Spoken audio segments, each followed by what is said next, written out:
Balancing views, a key to effective English debates. Hello, language learners.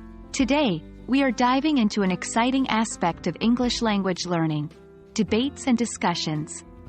More specifically, we're going to focus on balancing supporting and opposing viewpoints in a discussion.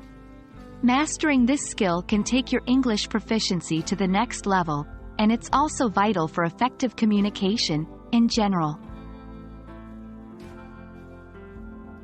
In any debate or discussion, there are usually two sides: the side you are supporting and the opposing side.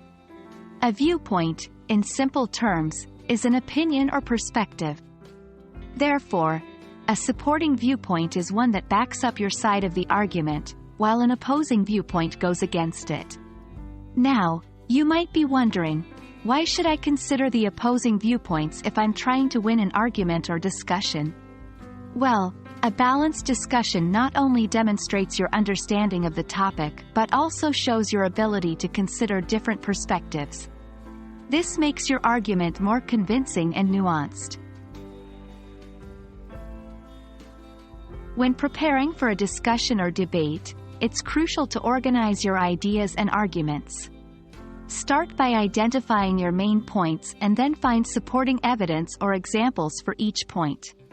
However, it's equally important to anticipate possible opposing viewpoints. Consider the following steps. 1. Identify your main points. What are the key arguments you want to make? 2. Find supporting evidence. What facts, examples, or data can you use to back up your arguments? 3. Anticipate opposing viewpoints. What arguments might someone with an opposing viewpoint make?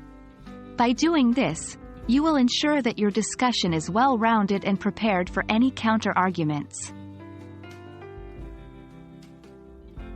Now that we know how to organize our ideas, let's focus on how to balance them effectively. When presenting your argument, you should always 1. Present your main points. Start by presenting your arguments and supporting them with evidence. 2. Acknowledge opposing viewpoints. After presenting your point, acknowledge the counterpoints. Say something like, "Some might argue that," or "Critics often point out that."